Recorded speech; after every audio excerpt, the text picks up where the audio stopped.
All right. Welcome to the last day before spring break.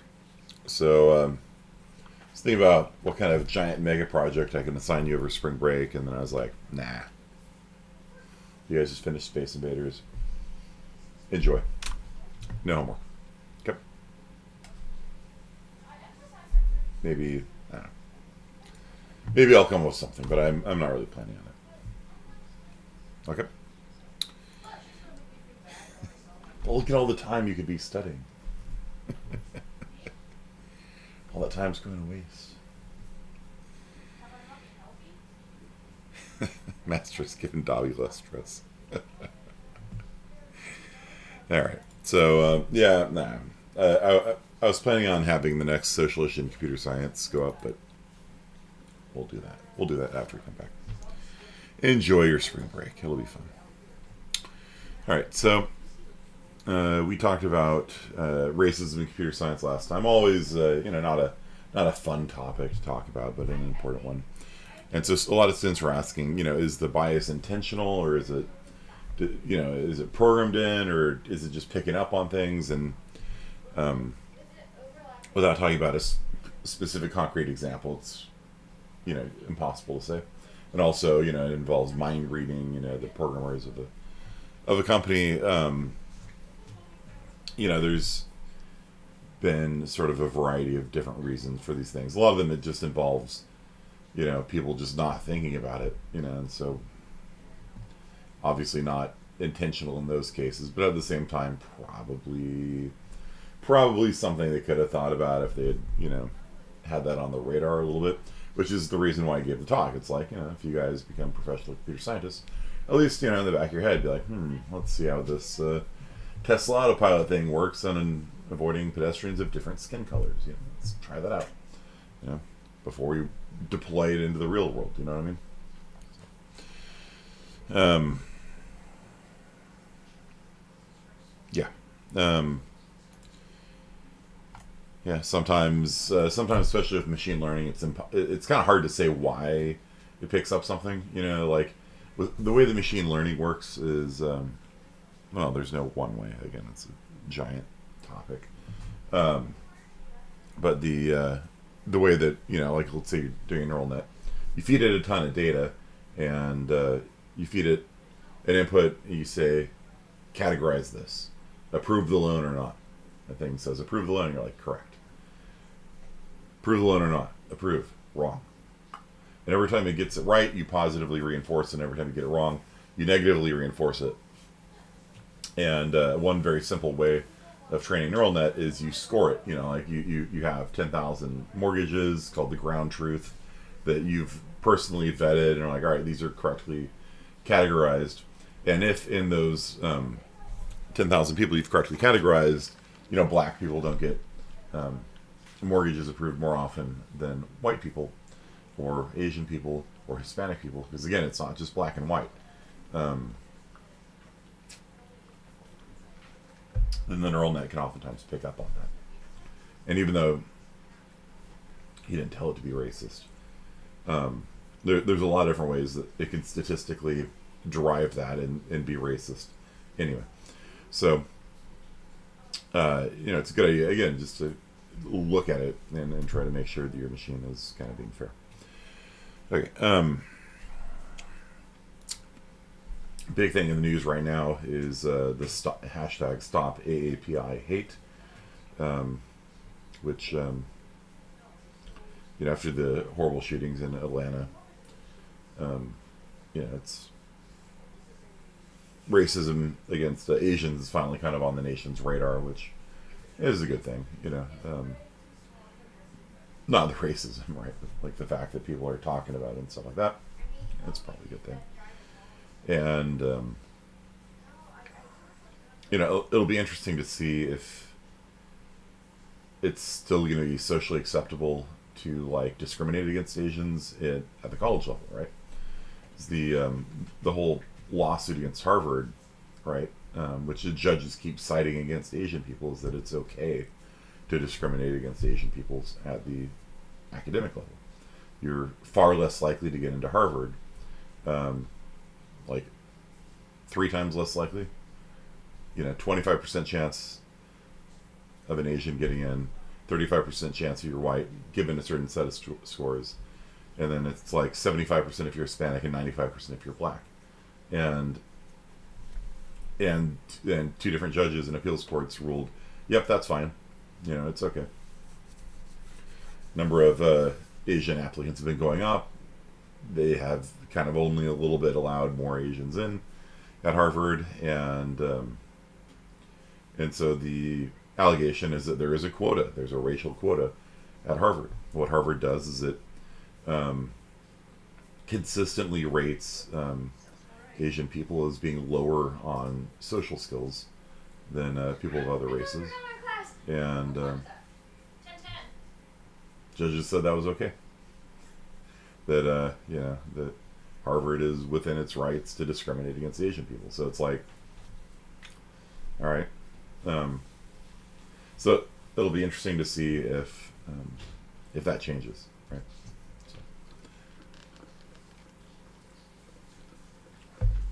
So, one of the in California we have a race blind admissions for the UC system. You heard about the mass shooting in Colorado in a supermarket? Yeah. Mm-hmm. Yeah, but I was talking specifically about the Atlanta shootings where they shot 2 white people and 6 Asian people. And then there's been kind of a string of assaults in Oakland, where, especially around Chinese New Year or Lunar New Year, that people have been robbing elderly Asian people because they know they're carrying lots of pocket money on them, red pockets, Hong Bao. And so that's been kind of, I don't know if you guys have been hearing about that, but it's been kind of growing in momentum. And so it'll be interesting. It'll be interesting to see if anything changes. It's easy to do lip service after a tragedy, but it'll be interesting to see if, like, Harvard continues to, stick with its, policy of, yep. So, yeah, when Ward Connolly, the guy who proposed, and the people of California voted for race blind admissions in California, when he was doing it, one of the fellow regents of the University of California told him, he's like, we need to discriminate against Asians because they're boring. All they do is study. It's like, really, dude? Like, and so, I don't think that that would even be a bad thing, right? Like, you're a university, right? Like, I don't know. Yeah, it's like, this is a guy running the University of California. This is an ancient past. This is, I think, late 90s, when we moved to race blind admissions. And it's like, dude, like, this is, yeah. All right. So, we're going to continue our discussion of all matters political and social today. All right. So, you guys all know what framing is, right? So you have a farm. No, wait, no, it's farming. Framing is when you build the frame of a barn first. And many assaults have happened to older Asian people. Yeah. It's and how much national attention has that gotten? Probably not very much. I don't know. I mean, I heard about it, but I don't know. It's hard to say. So, framing, yes. No, not this kind of framing. Farming, no. No. A frame is a mental structure to handle the way that we view the world. Okay? And so, this is relevant both in our discussion of social issues and computer science, and if you're actually doing programming, like, you need to understand your mental frame. What assumptions do you have going into something? How are you viewing input to a program, for example? And in debate, online debate, if you can control the frame, you can oftentimes win the debate, right? So if you establish a mental schema for dealing with a problem, and your opponent accepts it, oftentimes it puts them at a huge disadvantage, right? And in debate, it can help you win the debate. In programming, though, like if you screw up your if you screw up the frame, like if you assume that nobody's ever gonna use a EKG paddle for fun, right? Then that can kill people, right? So whatever assumptions you bring to the table in computer science, you know, if your programs have real world impact, like I've said before, you know, I used to work in a place that we shared a building with a medical device manufacturer, and I never wanted to write programs for medical devices, you know, it's because I'm aware enough of myself that I know that I'd forget something, you know, like there'd be something that I'd forget and it would kill someone. I didn't want to kill people. I wanted to kill people in video games, but not in real life. So I worked doing virtual reality game programming, but had no desire to participate in the medical device manufacturing.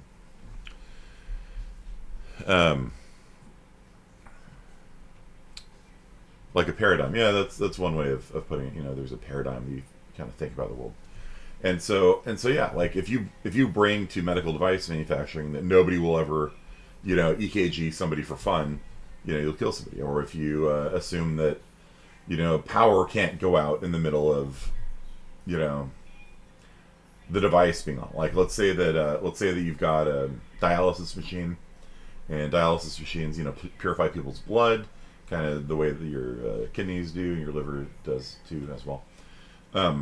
Most of your kidneys. So dialysis machine is clearing waste from somebody's blood, and the power goes out. If that thing reboots, and when it reboots, and I don't know, it runs backwards or something, like you can kill somebody, right? You just assume, well, like, I don't know, it's a hospital, it's going to have a backup battery. Like you will kill people, you know, if when you boot it up, it goes through this whole diagnostic, and it runs the motor backwards, and I don't know, like it sprays the person with acid. I don't know, it's part of the boot up process. Who knows, you know, just things like that, and people don't even realize it. You know, it's like, you know, why would somebody be attached to the dialysis machine when it turns on? That doesn't make any. Like, you don't even think about it, right? You don't even think about it, and that's the really scary thing, is that the things that you don't think about can kill people. And how do you think about the things you don't think about? How do you think about the things you don't think about? That's like a paradox. You know what I mean? And the only way you can learn to think about the things you don't think about is by taking critical thinking classes, or by programming enough that you've killed enough people, you know, that you're like, oh, okay, let's not do that, you know.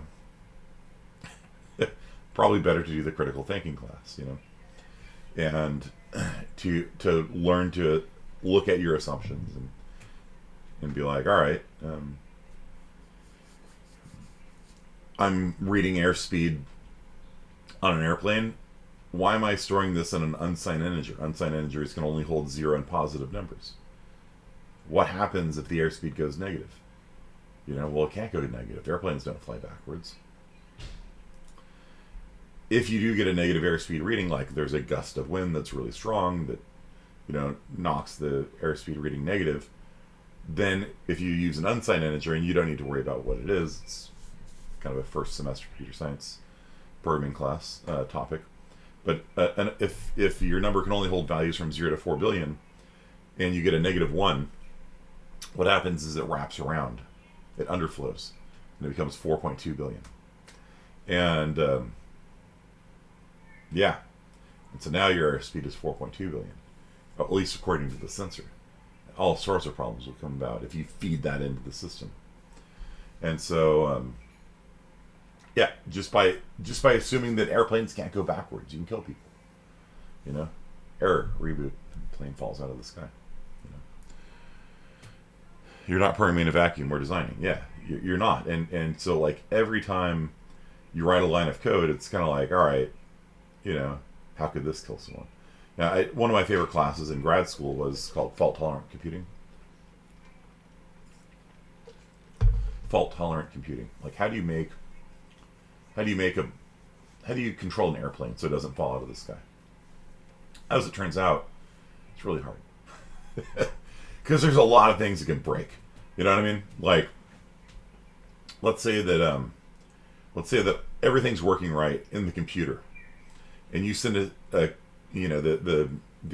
pilot, hits a button, extend flaps. Okay, it'll send a command to 3 different pistons controlling the flaps.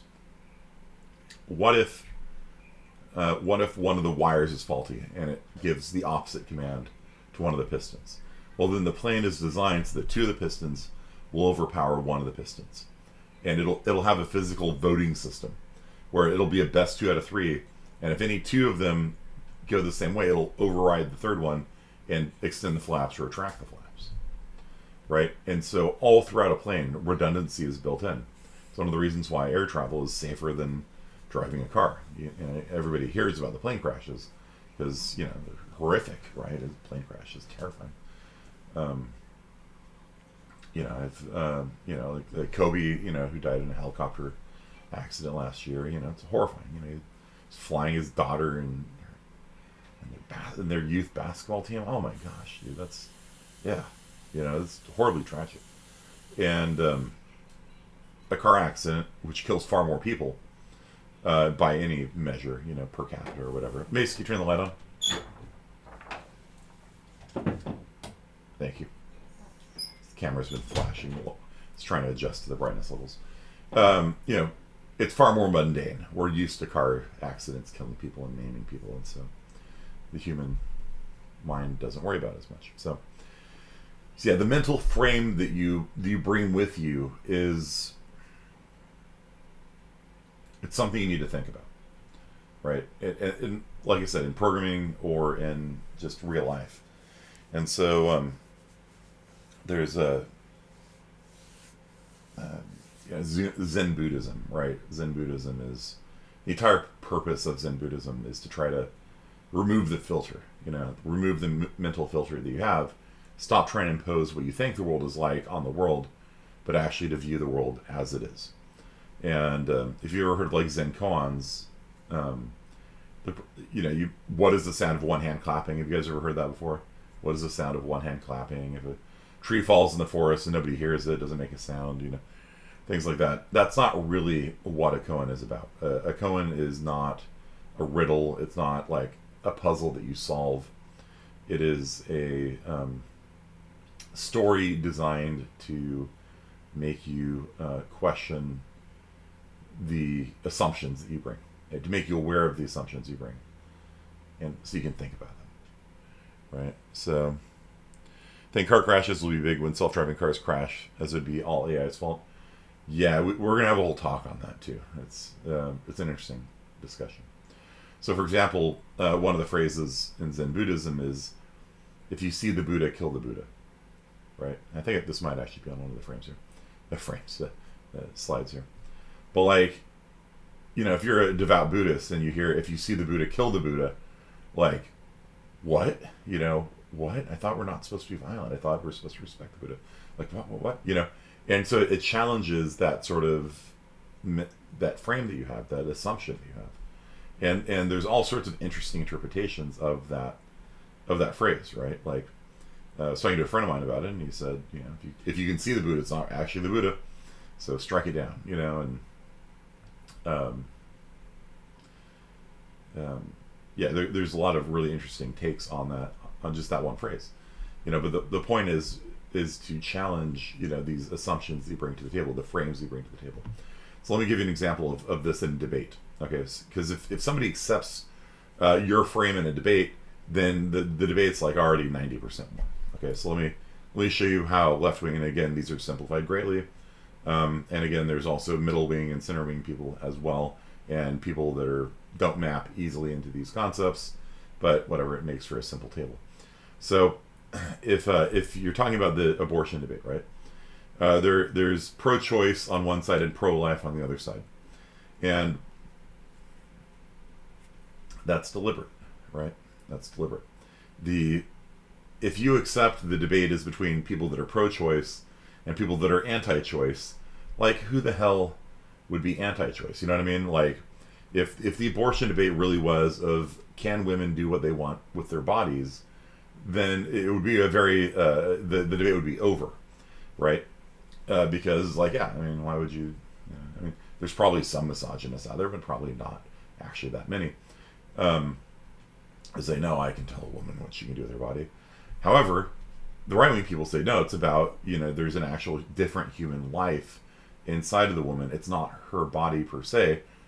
There's a human life, and it's like after the kid's born, you can't just kill it because it's inconveniencing you. It's about life, and so the right wing people frame it as they're pro-life, and who can be opposed to life? Who wants to be part of the anti-life party, right? And so the abortion debate basically won't be resolved because they're debating two different things. The left-wing people are saying it's about choice, and the right-wing people are saying it's about life. Those aren't opposing stances. Those are two different stances, and they're both, framed very positively. We're supporting life. We're supporting choice. Okay, cool. Those aren't opposed stances. Those are two different stances. And that's why the abortion debate goes on, because and each side always tries to impose their frame on the debate, right? And so it's always interesting to me, because if you listen to like newscasters and things like that,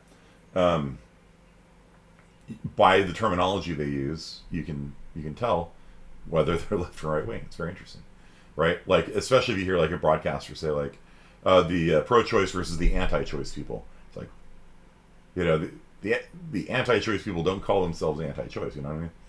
And so, or if they say pro-life versus the pro-death party, like, okay, well that's a right-wing commentator, right? So the choice of terminology you use establishes the frame for the debate. And so you can see in most of these debates, they don't accept the other side's frame.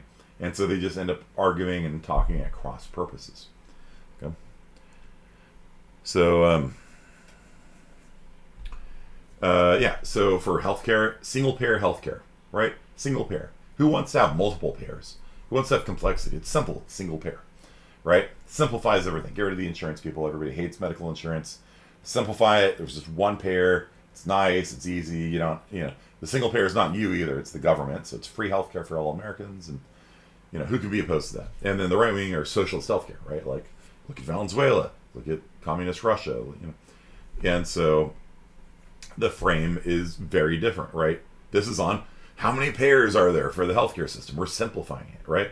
And this is like the Holodomor in Ukraine, when Stalin, forcibly starved millions of Ukrainian people to death, like these are two very different things indeed, and if you accept one of those frames, like if you accept the other side's frame, then you're going to be at a serious disadvantage, because the right-wing approach is to try to saddle left-wing people with the very ugly history of communism over the past was it 100 years or so now, right? And the left-wing people are like, no, don't. I mean, we're just simplifying things, right? Like nobody likes all the complexity of all the different layers of bureaucracy and things like that. Laws needing to be passed are called the Internet Freedom Act. When it does the opposite, yeah, don't go by the title of a bill. Politicians use that trick all the time. So and so voted against the Internet Freedom Act. Yeah, because it's going to regulate free speech online or something like that, right? They always give these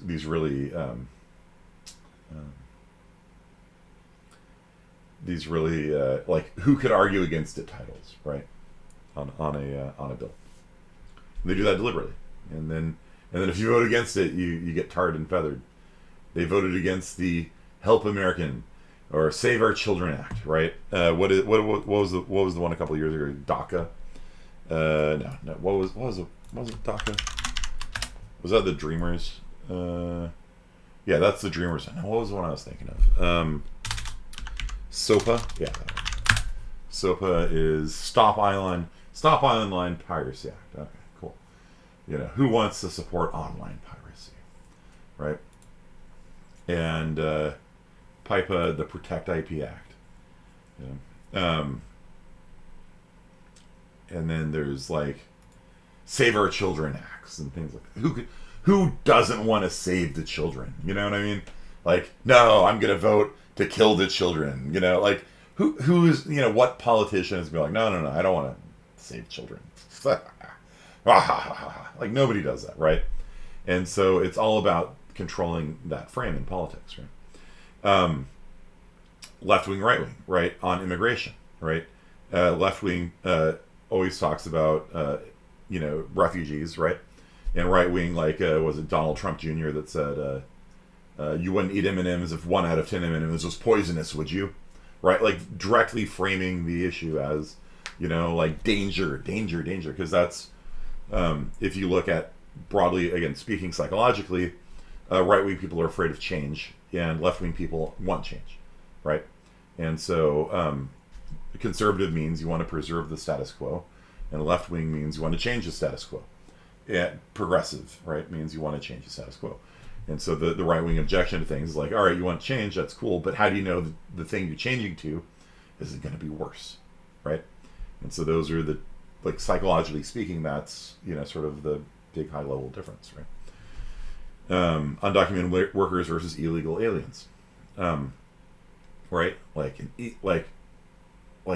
that's like an alien sounds like you got like aliens versus predator, like it's scary, it's illegal, and in the left wing it's like they just forgot their documentation, man. It's undocumented, like you go to your, oh man, I don't have my ID on me, like very different. Like, do you guys see that? Like, it's a very different set of terminology, and this terminology is not accidental. They actually will distribute, when you get elected to Congress, they will give you a handbook saying use these terms. If you are a Republican, you must use this term, because we're trying to present a unified front to use this set of terminology, and so you must memorize these terms and not use the other terms. You have to use these terms. Okay. So, it's you can see it's very different, right? Very different set of terminology. Giving cover to Nazis, free speech, right? Who could be against free speech? Who could be for Nazis? And so, like, left-wing censorship these days is about trying to regulate dangerous speech on the internet. And so right-wing people these days have been saying, no, it's free speech, natural right, that kind of stuff. Dubiousness of, oddly enough, dubiousness towards corporations, whereas the left-wing people want the corporations to do more to stop dangerous speech on the internet. Like I said before, when we talked about corporate censorship, there's two very different reasons why politicians are upset about, Facebook and Twitter and all the other avenues of Reddit and things like that, because the right-wing politicians want less censorship and the left-wing politicians want more censorship. But either way, they want something to change, and so they're framed very differently. Drilling for oil versus energy exploration, right? So who could be against energy exploration? We're going on an adventure. Really, what are you going to find? Oil, and versus things that like invoke birds covered in oil and things like that, right? Public service, if you're talking about working in the government, it's public service, whereas right wing is big government, right? Or if you talk about pharmaceutical industries, like the left wing says big pharma, right wing says private companies that are saving, look at how much great work big pharma did for coronavirus, right? Look at how fast they turned out the vaccines. It's amazing, and the left has been framing it as big pharma for years.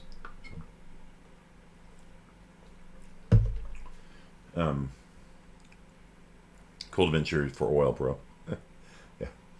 So again, this is a drastic oversimplification. There's a variety of opinions on both sides. I'm just saying, like, this, like, it's not actually even that big a simplification if you're talking about Congress people, because here you go. Here's the list of words you need to use. Don't use the other team's words. Use your words. And so you'll have politicians arguing past each other all the time because they don't accept each other's frames deliberately. And so, so whatever frame you accept is going to essentially determine what your answer is. Like who's for, the exploitation of children? Like nobody, Who could be against choice, right? Who could be for Nazis? So, it's something you should really think about every time it comes to a social issue. Like I pay very close attention to the words being used, right? Like what I don't know what political topic is being discussed right now, right? There's how many years since that oil spill? Yeah, it doesn't matter. But the point is, like, when I listen to the news, I'm like paying attention to the terminology. You know what I mean? Paying attention to the way the news are portraying, the politicians portraying an issue. So there's two levels of filters on it. There's two levels of framing. The first is the way the politician is framing an issue, and the second is the way that it's reported, right? And so, I always try to listen for that and just be like, okay, all right, I see how they're trying to, set this up, right? So, these are both taken from my friends on Facebook, by the way. All the pictures you're going to see here are actual real things that my friends have posted on social media sites. So, which one of these do you think was posted by my left-wing friend, and which one do you think was posted by my right-wing friend? Everyone has an agenda, yeah. But the agenda translates into different frames, different ways of viewing the world. Like I said here, a frame is a way of simplifying a complicated issue, right? The world is a big, complicated place, and our brains can't embrace that complexity. It's very hard. Unless you get like a PhD in a subject, we usually have a very stripped down, very simplified model of an issue. And so what handle do we have on it? Is it about life or death? Is it about choice or anti-choice? Like, whatever that really simplified model is, that's what we carry with us. Because we don't have time to get a doctorate in every topic. We're not vampires, right?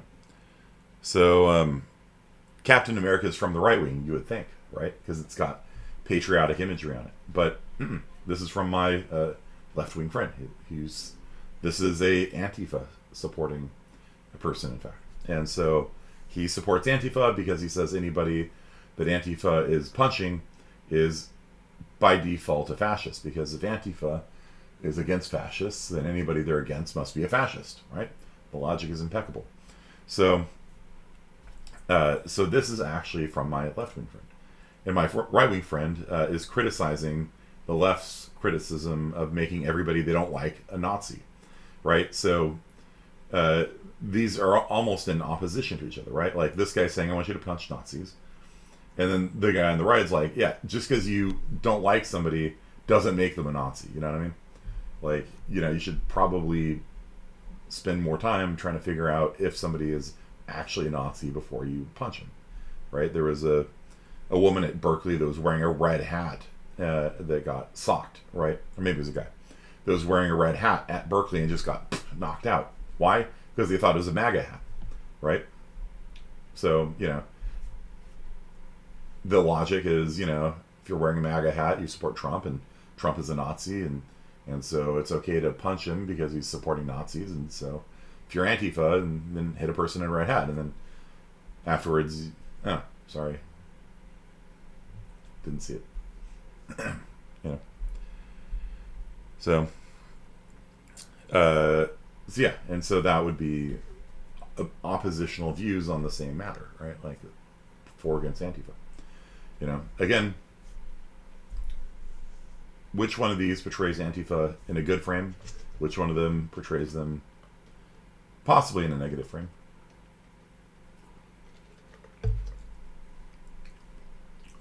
What is the symbology going on the one on the left? Let's ask that. Pretty funny book cover. It's it's not a real book cover, by the way, but Little Golden Books. Have never done a book called "Everyone I Don't Like Is Others." Looks pretty authentic though. It's a good Photoshop job. So what is this? What is the symbolism? Symbolism is a big part of a frame too. Using symbols. Symbols are simplified representations of a concept. They carry meaning. What is the Antifa guy on the left holding in his hand?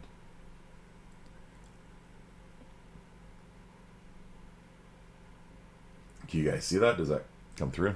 Holding a slingshot. Okay. So what famous character killed Goliath with a slingshot? David and Goliath reference. Yeah. Antifa people in real life, I've never seen use a slingshot. And again, this is an issue where I've spent lots of hours actually watching primary footage. I don't care about watching reporting on a topic, because if you're going to be watching a Fox News report on Antifa, it's going to be negative. And if you're going to be watching, I don't know, CNN, they're probably going to be, to a certain degree, sympathetic. So I spent hours watching primary footage, just raw and cut footage, just trying to figure out what's going on. Never saw one use a slingshot. So what frame is trying to be created here? Bart Simpson? Could be. Yeah. So what does the symbology mean here? Righteous underdog, right? Yeah, exactly. Yeah, small guy, little guy standing up to, the oppressor, right? And then over here, this is posted by a right-wing friend of mine, and basically, is trying to frame them as cop killers, right? I don't think they've ever killed a cop that I'm aware of. I could be wrong. I'd have to look into it. I don't recall any off the top of my head. Okay, but the frame here, I mean, that's a real photo. That's not photoshopped, right? And so, again, you can cherry pick individual. In every group, you can find loons. You can find people that are on the fringes of things, and I don't know if that's fringe or not. Again, but he's like, cherry pick, boom, let's make him look bad. Screenshot, put it up on Facebook. Right? So here they're the righteous underdogs. Here they're dangerous anarchists. Here we have again 2 shots. Heading to Berkeley to disrupt the neo-Nazi white supremacist circle jerk today. Nervous AF, but determined to bring back 100 Nazi scalps. So so-and-so is there now and can help comrade.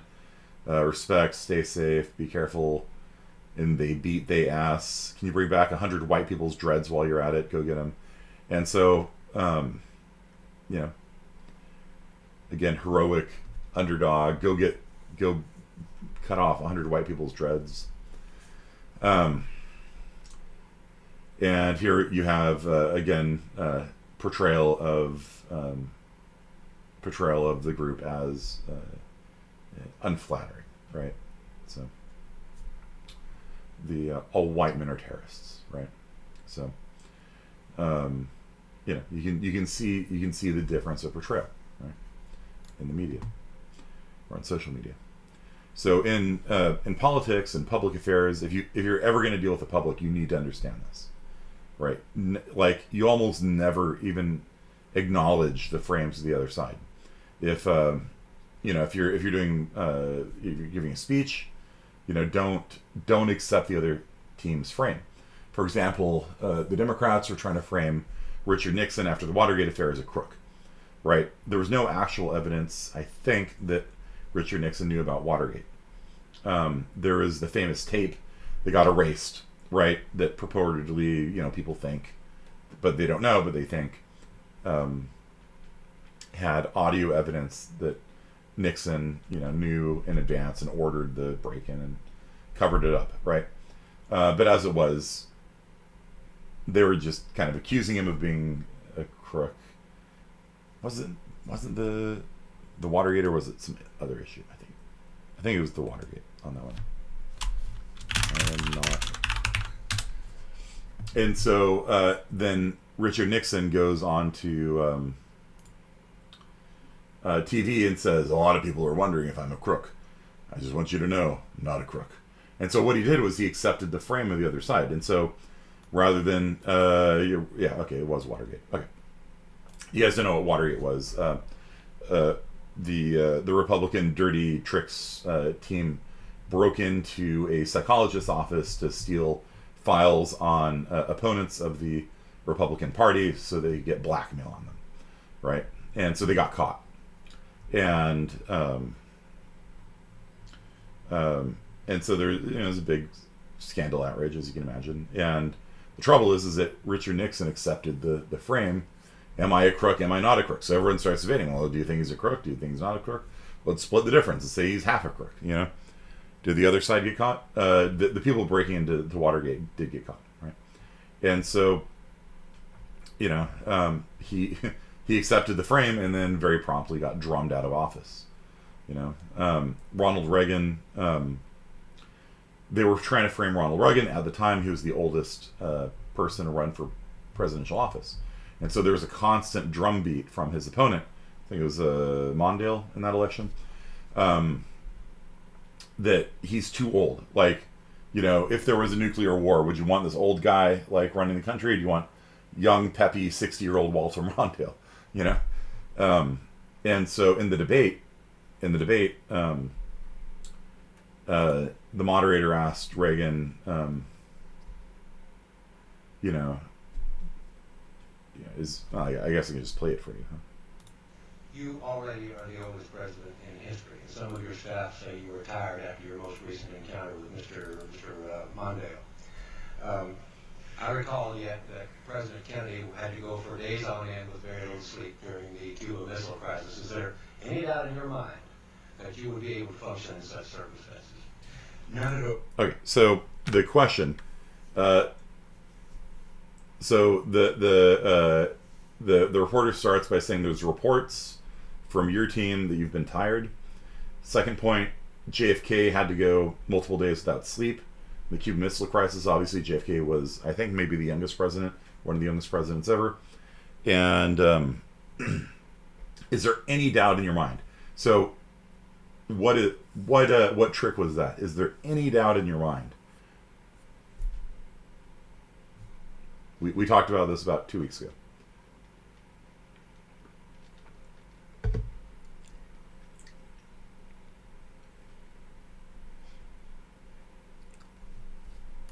Any doubt in your mind? Is there any doubt? What is that? All or nothing? Partly. Yeah, partly. I mean, honestly, everybody's going to have some doubt about something, right? But what is any? It's a set up a straw man. Yeah, because if he answers it truthfully and says yes, then doesn't get elected, right? And so in order to negate it, Reagan has to say not at all, right? Complete negation, all or nothing, right? This is a quantifier. Do you guys remember that? Is there any doubt? Is there 1% or above doubt in your mind, right? Does there exist? Backwards E, right? Backwards E. Does there exist any doubt in your mind about your age? That you would be able to function in such circumstances? None at all. Right? So we got an all or nothing from Reagan. No, 0%. Now watch how he reframes it, right? So he starts off by just rejecting the question, which he answered it, which to his credit, like most politicians don't. Most politicians these days don't actually answer questions directed at them, because to even answer it is to acknowledge the other frame existing. But watch how he reframes the question. You guys ready?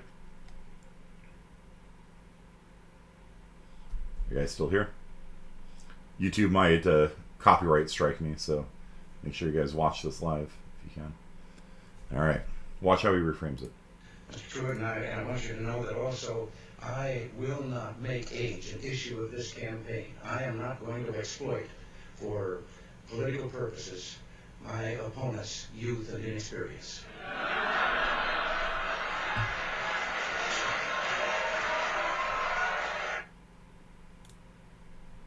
So, how do you flip it?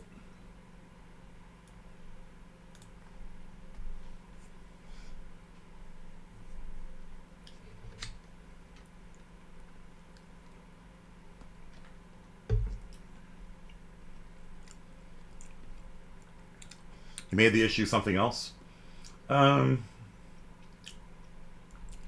No, he kept the issue on age, but he reversed it, right? So he said, what? He said he's not going to make age an issue, and you're expecting that to be like, well, he doesn't want it to be an issue because he's old, right?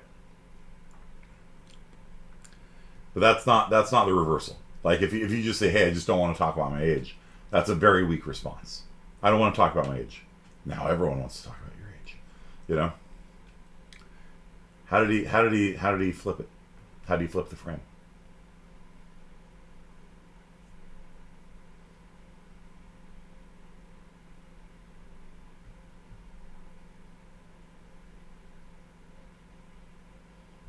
And if you look at Mondale's face in that, like he's just like,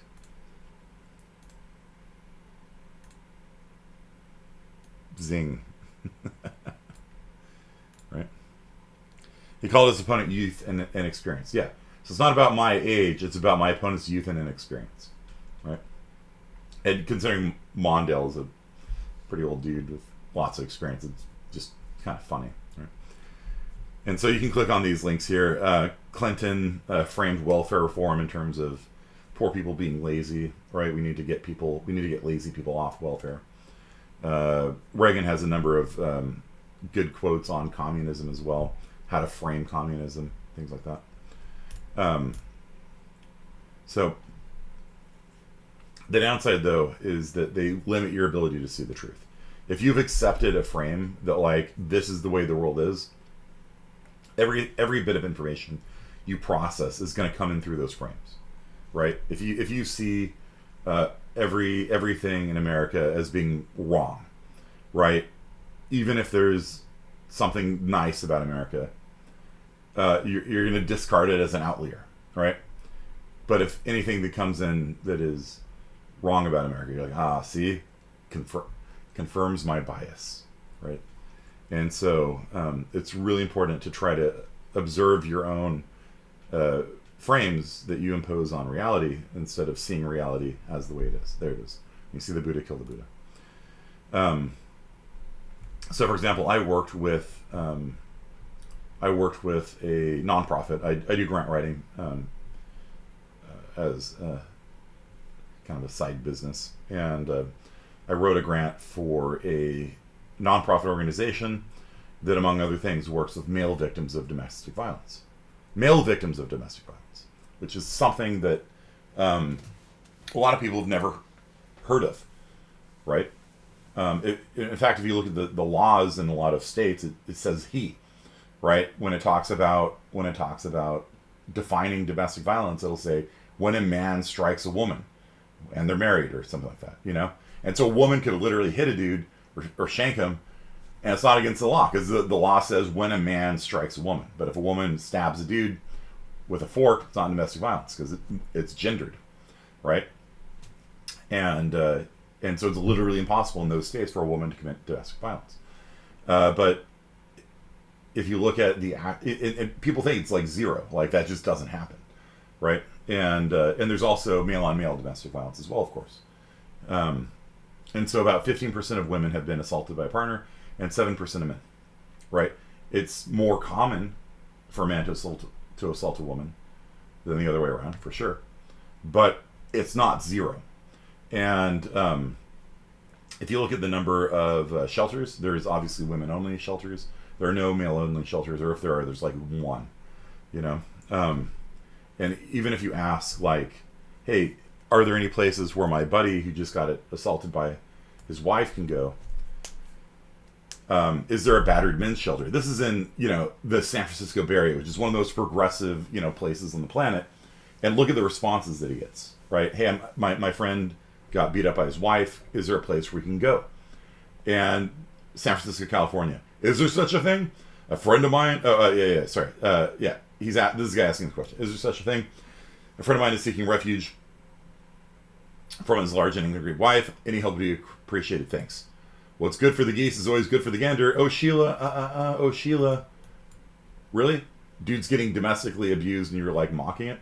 There's nothing sadder than a man who's scared of his wife. Is this about your fat wife again, Dave? Did you refuse to have sex with her again? Well, Manny, my friend's wife is this is Dave again. My friend's wife is a very scary woman. You would probably be scared of her too. Go to a friend's house and crash for a few days. Meanwhile, call the cops or something. Okay, I just hope she doesn't find him at the friend's house. Yikes. Dang, is she that off the rocker? What is it, medical? Because then maybe I'll have sympathy. Just angry mostly, not sure why.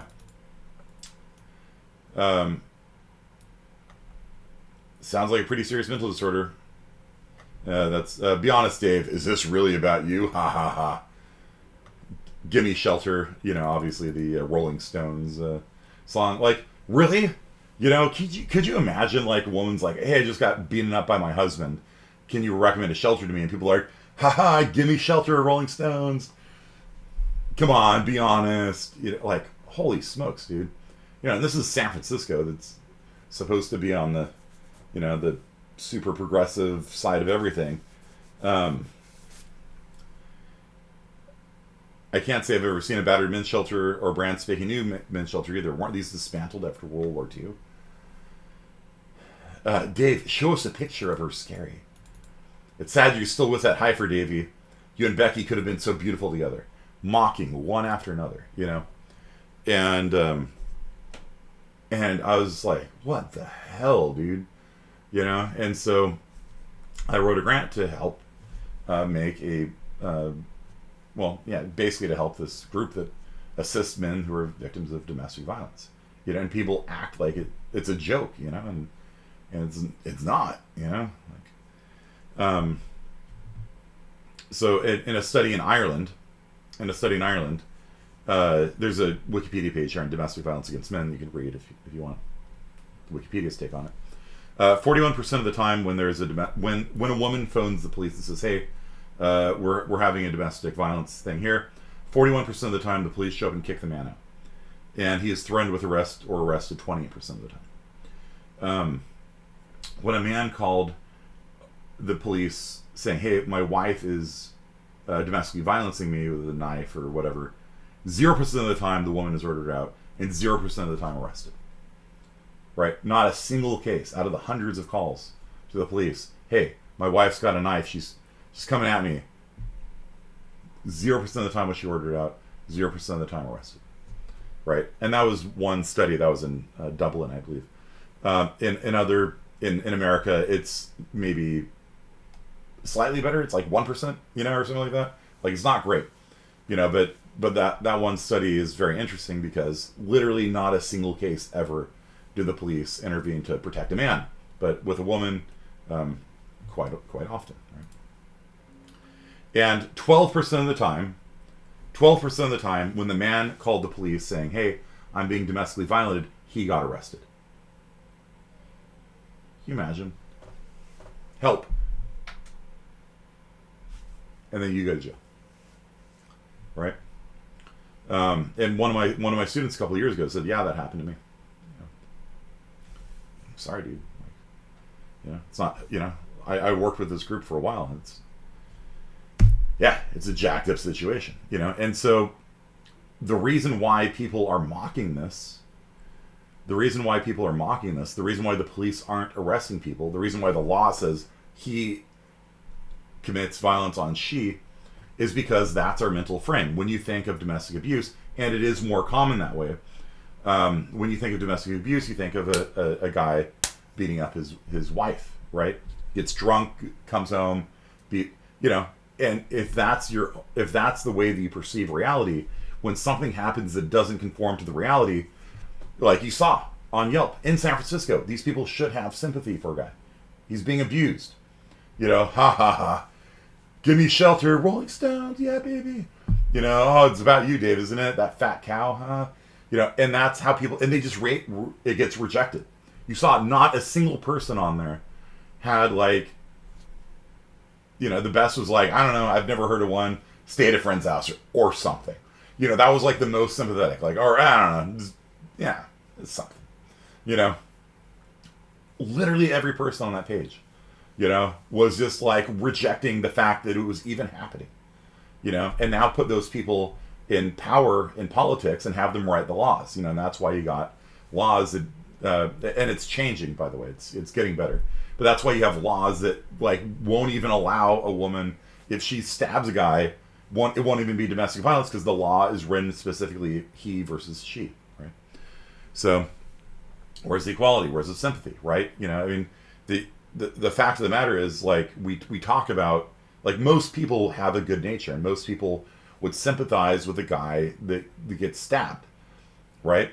And you know, if you knew them and they told you the story, you're like, oh man, that's messed up. Like, most people have that, you know, right wing, left wing, it doesn't matter. Like, in general, we want good things for other people, you know? But when things don't match our frame, then you can see the results of it, you know? Police show up, domestic violence dispute, guy's the problem, I'm going to arrest him. I know he said that he got stabbed, but in domestic violence, it's always the guy, so I'm going to arrest him, you know?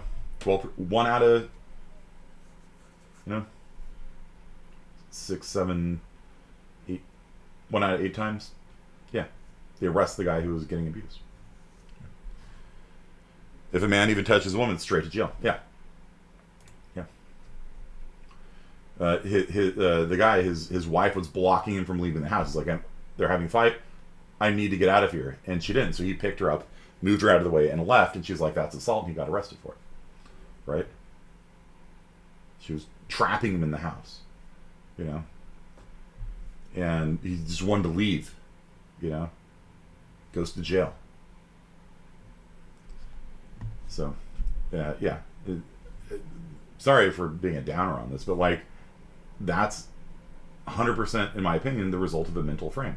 We have a very strong mental frame that has been embodied in all sorts of movies and TV shows and, you know, pamphlets and all this stuff. And, you know, when I worked, you know, and I'm not any different, you know, I never really considered it before I started working with this group. And then I went, oh, damn, yeah, that's horrible. Holy smokes. You know, like, you know, I'm not saying I'm any better. You know, I'm a human too, unlike Mark Zuckerberg.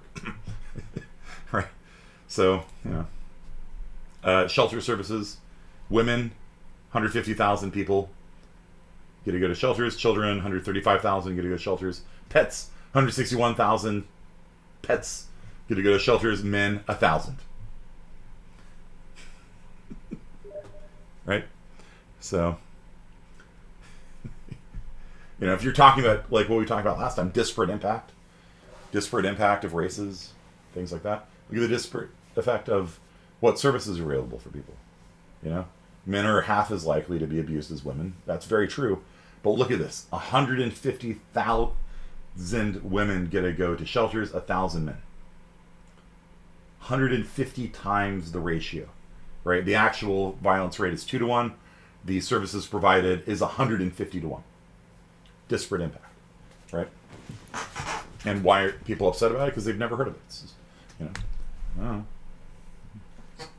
Get a hotel room or something. I don't know. Go to a friend's house or something. You know? Yeah, more pets get shelter than men, right? You know, what is it called? Women, WIC, women, infants, and children. In other words, you know, social services for everybody but men, right? That's the name of the agency, right?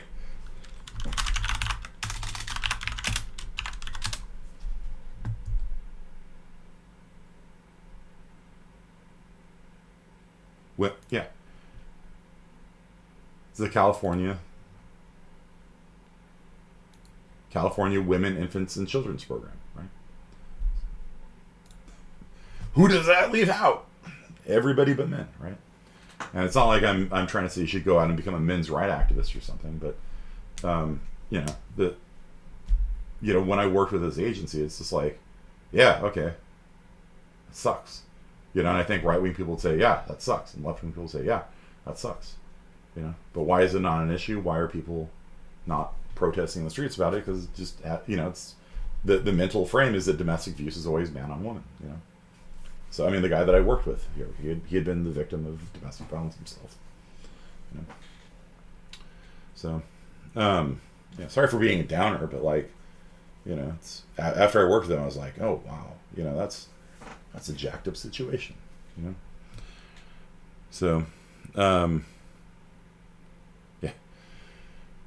Yeah, and so basically, if you're going to be working in politics, you want to use the frames, right? It, politicians always try to frame things positively towards themselves. Right? And so, one way that you can avoid this, one way that you can, you know, college is and that's well, I'm glad you guys are taking this class. College is where you guys should go to learn to think. That's the phrase. College is where you go to learn to think, and that's why this class is so important.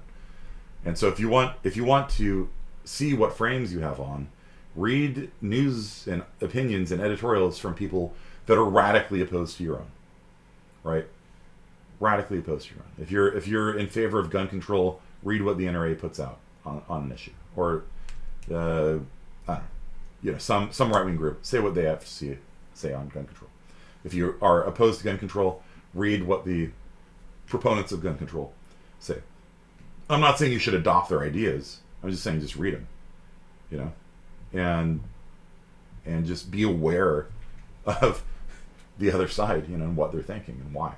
Don't listen to the caricatures and straw man that you get from sympathetic media. Let's actually try to understand why they believe the way they understand. Now, a lot of times you'll find out, they're coming at this from a good hearted perspective. You can still disagree with them, right? Still disagree with them, but you'll understand, like, these people want what's best for the world, just like me, So, it's like, who could possibly be opposed to minimum wage laws, right? Well, like I told you guys last time, minimum wage laws were, and to a certain degree still are, they give cover to racists, because racists don't get punished, right? Like on Long Island back in the day, white workers were making 10, blacks were undercutting them. And so blacks were getting all this job. And so they imposed minimum wage laws so that there was no benefit, there was no penalty, right, for being racist. Because as it was, if you were racist, you had to pay twice as much for labor, your company would go out of business. And so in order to be able to stay racist, they passed the minimum wage law, which allowed people to be racist without penalty, right? And so, but nowadays, like, who could be opposed to minimum wage? It's like, and if you've never even heard an argument from the other side, it's like, I see. So, yeah, okay, I have to think about this now. Most of the big things we're debating in society, you actually have to think about it, right? Like there's complications and a lot of factors you haven't thought about and stuff like that. So, but the point here is that if you see the viewpoint of people that are radically opposed to your own, it helps reveal your own glasses. It helps you reveal the glasses you have over your eyes, right? You're like, I see what I'm bringing to the table. Okay, right? And then I'm not even saying you have to accept them. I don't even, not at all. It's just be aware of your own frame, And also, oftentimes when you understand the other person's frame, helps you be a little more friendly. Like, I see where you're coming from. So rather than being all oppositional, you're like, okay. So, all right. Yeah, I disagree with what you're saying, but I see you're trying to help people, so, let's find some common ground. And I can usually find, areas where, like, people very right-wing, very left-wing, both agree, like, it would be nice, wouldn't it, if, homeless people had food and shelter? Yeah, it would be, right? The approaches differ, right? The approaches differ on how to resolve it, right? But, right-wing people aren't like, just shoot them, they get caricatured that way, and left-wing people are like caricatured as like, give them free drugs and just, but if you talk to them, like, both of them are like, I want to help them somehow, but I don't want to help them in a way that'll harm them, and so, if you talk to people with radically different things, a lot of times you'll find out their heart's in the right place, it's just their approach to solving it's different, and then maybe you can hash something out. I don't know. And again, it's my favorite fallacy that I do is the fallacy of the middle, because I usually find you can find some common ground between people, like, but, that doesn't mean the middle's right either. It's just like, I just think that if you talk to people with good natures, you'll find out that they agree on the big principles. It's just the implementation that they usually differ on. So that's it for today, guys. Have a wonderful spring break. Sorry for ending on a downbeat like that, but that was something that I didn't know about either until I worked with this nonprofit. So,